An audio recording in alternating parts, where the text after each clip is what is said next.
애미야, 벌써 우리 생활비 다 떨어져 버렸다.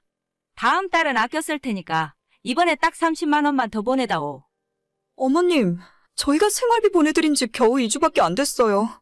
어머님, 아버님 생활비까지 저희 집에서 보내드리기 시작하면서 적금도 못 붙고 살아요. 누가 그걸 몰라? 다음 달에는 아껴 쓴다니까. 노인네들 둘이 굶어 죽으라는 거야? 아니, 그건 아니지만 그래도 해도 너무 하시잖아요. 저희 형편에 매달 120만 원 보내드리는 것도 결코 적은 돈 아니에요. 그런데 매달 받자마자 다 써버리시고 또 달라고 하시면 정말 힘들어요. 요즘 너가 마트 한번 나가봐라. 10만 원 들고 가봤자 살 것도 하나도 없어. 주기 싫으면 말아라. 그냥 우리가 라면만 먹고 살면 돼. 에휴, 너네 결혼할 때 우리가 집담보로 대출만 안 냈어도 아무 문제 없었을 텐데. 알겠어요. 이따 퇴근하고 30만 원 보내드릴게요. 다음 달 월급 받을 때까지는 정말로 더 이상은 못 드려요. 알겠다. 퇴근하면 바로 보내다오. 저희 시부모님 두 분은 조기 은퇴하고 집에서 쉬고 계세요. 시어머님은 평생 전업주부를 하셨고 아버님은 중소기업에서 사무직을 하셨어요. 작년까지만 해도 아무 문제 없이 아버님이 회사 다니면서 잘 지내고 계셨는데 갑자기 식당을 차리고 싶다면서 시아버님이 조기 은퇴를 하겠다 하시더라고요. 작년이 대체 어떤 해였습니까? 멀쩡하게 장사 잘하던 식당들도 다 망해 나가고 있는데 평생 주방에서 일 한 번 안 해본 아버님께서 갑자기 장사를 하겠다고 하시니 저와 남편이 적극적으로 뜯어 말렸어요. 하지만 어디에서 무슨 소리를 주워 듣고 오셨는지 요즘 같은 때 창업을 해야 권리금도 없이 좋은 자리에서 장사를 할 수 있다면서 무작정 퇴사를 해버리셨죠. 그리고 아버님의 퇴직금과 그동안 모아놓은 현금을 합치면 8천만 원 정도가 있었는데 그 돈으로 식당을 창업하기 위해서 한동안 이리저리 알아보고 다니시더라고요. 하지만 저희 사는 지역이 경기도에 있는 아직 발전이 덜 된 중소도시임에도 불구하고 8천만 원이라는 돈은 식당을 창업하기에 넉넉한 금액이 아니었어요. 돈에 맞추면 위치나 상가가 마음에 안 들고 조금 괜찮다 싶으면 보증금에 권리금까지 주고 남은 돈으로는 절대 가게를 차릴 수 있는 돈이 안 되더라고요. 처음에 자신만만했던 아버님의 생각과는 다르게 시간이 흐를수록 점점 자신이 없어지더니 가지고 있던 현금 8천만 원으로 시부모님 집에 걸려있던 담보대출 5천만 원을 갚아버리고 그냥 두 분께서 은근슬쩍 집에서 놀고 먹고 계시더라고요. 하지만 앞으로 연금 받으려면 4년 정도의 공백기가 있는데 시부모님 두 분이 최소 생활이라도 하려면 당장 매달 100만 원 이상의 돈이 필요한 상황이죠. 사실 아무리 대출 없이 자가가 있다고 해도 100만 원으로는 숨만 쉬고 살기도 불가능한 돈입니다. 하지만 저희도 3살짜리 아들이 있는데 남편과 제가 맞벌이를 한다고 해도 우리 살림의 시부모님들까지 어떻게 먹여 살릴 수 있겠어요. 여보, 어머님이 아까 낮에 또 30만 원 더 보내달라고 하시더라. 그냥 보내드렸어.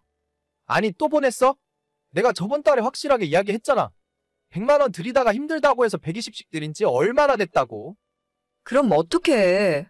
우리 결혼할 때 시부모님한테 받은 것도 있는데. 그거 얼마나 된다고 진짜. 앞으로 우리 엄마한테 전화 오면 당신이 대답하지 말고 나한테 전화하시라 그래. 내가 어떻게 어머님한테 그렇게 말을 하냐? 뭐라고 조금만 말 대답하면 아주 죽는 소리를 하셔. 이번 달도 결국 우리 비상금까지 다 털었다. 이렇게 살다 보면 돈도 못 모으고 우리 애도 커가는데 나중에 학원도 못 보내줘. 진짜 확 은행에서 대출이라도 받아다가 엄마 아빠한테 5천만 원 줘버릴까? 받았던 거 도로 줄 테니까 앞으로 돈 달라는 소리 하지 말라고. 5천이 당장 어디에서 나와? 일단 좀 있어보자. 아무튼 진짜 이제는 정해진 돈 외에는 보내드리지 마. 내가 중간에서 차단할 테니까 이제 더는 안 돼. 알겠어. 저희 결혼할 때 시부모님들께서 지금 사시는 집 담보로 5천만 원을 대출받으셨어요.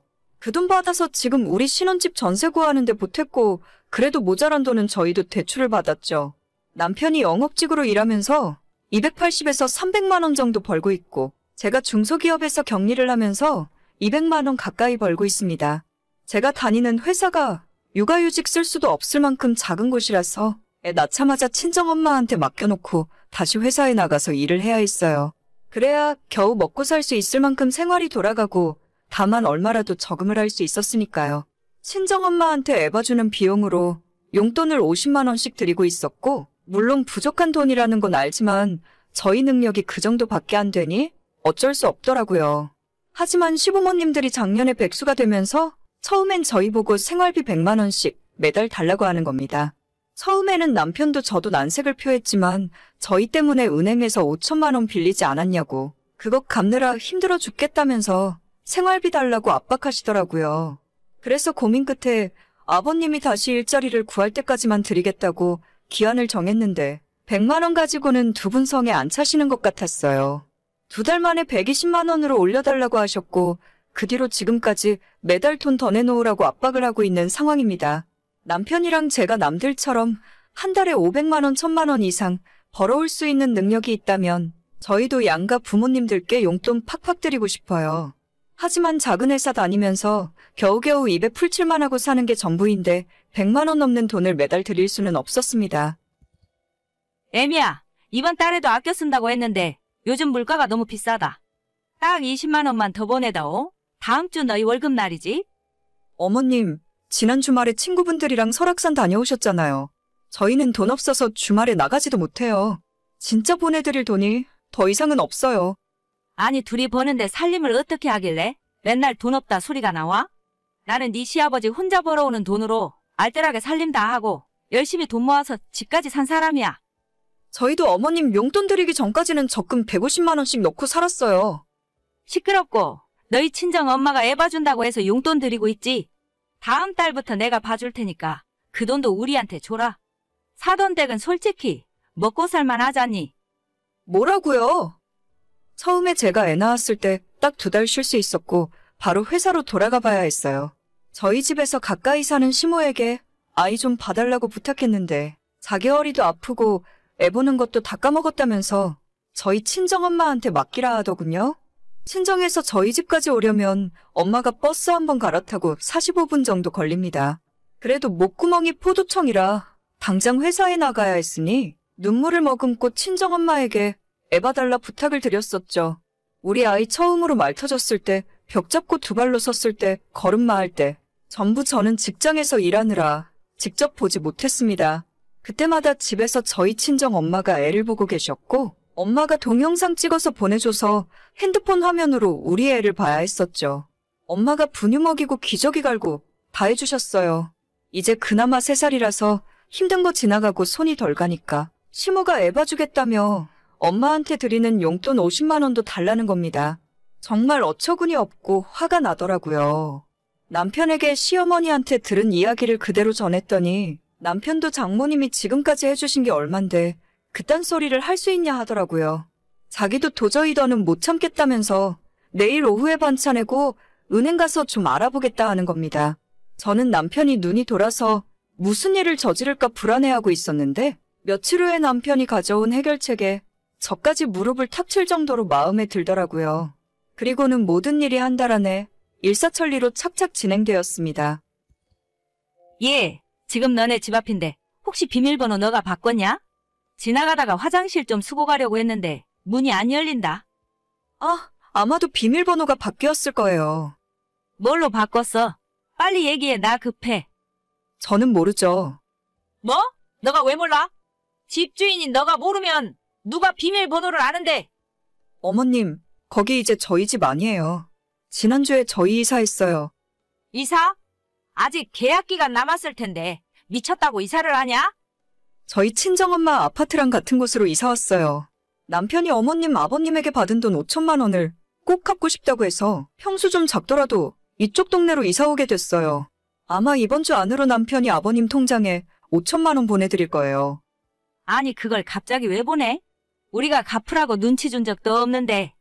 아니요, 저희가 생각해봤는데 어머님, 아버님도 어려우신데 그 돈 갚는 게 맞는 것 같아요. 대신에 그만큼 저희가 대출이 더 늘어나는 바람에 앞으로는 생활비 못 보내드려요. 이자는 못 드려서 죄송하고 지금까지 드린 용돈으로 대신할게요. 그게 무슨 귀신 신하라 까먹는 소리냐? 지금 그 돈 받고 떨어지라는 말이야?